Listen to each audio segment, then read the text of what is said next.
Effortless cool is a difficult thing to pull off. Steve McQueen managed it, Johnny Depp pulls it off quite nicely too. It requires the subject, to put it politely, not to give a damn about how they're perceived, despite the fact they know they're managing to look awesome. Few cars can manage it, and this is one, the Mercedes G-Class, or the G-Wagon to its friends.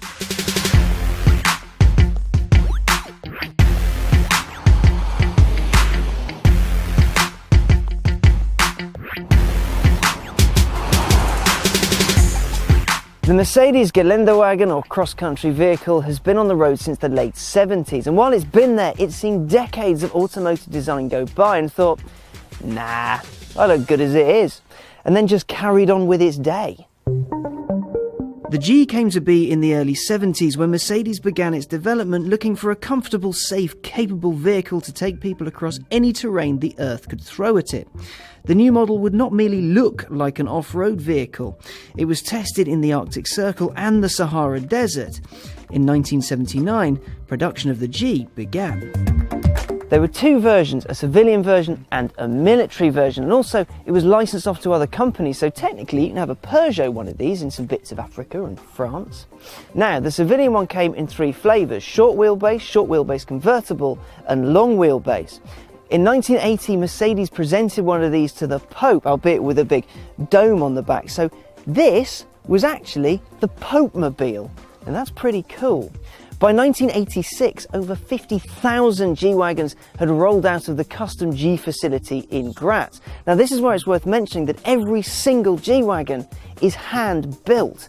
And you can sort of tell in a rugged kind of way. I liken it to a birdhouse. It works and the roof keeps the water out, but still, you know it wasn't put together by an efficient machine. Anyway, back to the story. In 1990, the G-Wagon had a massive overhaul. Full-time four-wheel drive was added, as with 3 locking differentials. Also, it stopped officially being the G-Wagon and became the G-Class to fit in with Merc's naming structure. It also added a V8 to the lineup for the first time. In 2005, a frankly crazy G55 AMG was launched, and throughout the noughties, the G was nipped, tucked and modernised, but still kept its signature shape. 2012, though, is when things get a bit mad. A G65 AMG was launched. Now that comes with 604 brake horsepower and 738 pound-foot of torque from a twin-turbo V12. Thankfully though, there's another more restrained car. That's the G63 AMG. Now that comes with 537 brake horsepower and 561 pound-foot that comes from a far more sensible 5.5 litre twin-turbo V8. Around the same time, a 6x6 six-wheel drive version was announced, and you can get that with the 63 AMG engine in it. Do 0 to 60 in 7 seconds. It's insane. The one we have, though, is the almost sensible one. It's the 350 Blue Tech. It's a diesel with 211 brake horsepower. It should make it good for Mother Nature, but its combined MPG of 25-ish isn't all that promising. Neither is its 295 grams per kilometre of carbon dioxide. Now, if those numbers worried you, then these ones certainly will. The base price for this car is a fiver over £83,000, and the one we're in, with all its toys, is pushing 100 grand. A driver's car? This ain't. It's not all that brisk. 0 to 62 miles an hour it takes 9.1 seconds, so it'll trouble a Mini Cooper off the lights, but that's about it. Its top speed is 108 miles an hour, which isn't very fast at all. Now, it handles well enough, you know, it's nice and perky around town on the open road, but it's not that great at cornering. But you have to remember, this is a car designed for crossing deserts, not for the corners at Silverstone. Now, we haven't had the chance to take it off-road, but I do have a couple of bits of anecdotal evidence as to its off-road pretensions. The first is a rather lovely story. It's the story of a chap named Günther Holtorf. In 1989, he set off with his wife on an 18-month tour of Africa in his G-Wagon. He's still going. His wife passed away en route, but Günther and Otto, his G, have covered 500,000 miles and visited 200 countries and not reported a single major breakdown.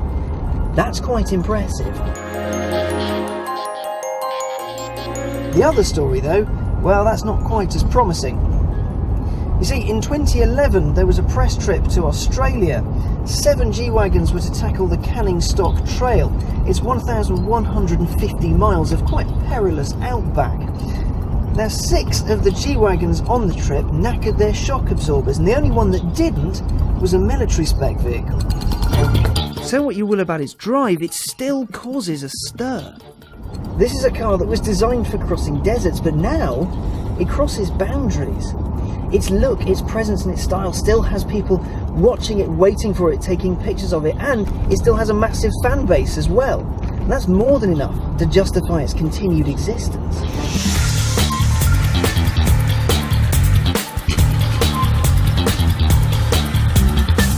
Production is said to cease in 2015, but I'll wager that it'll continue. The G-Class was supposed to have been killed off numerous times over its lifetime. A replacement is even made in the form of the GL class, but its look, its charm and its capability continues to win it fans all over the world, so much so that it actually has the longest production run of any Mercedes ever. It's also worth noting that many of the world's militaries use these things.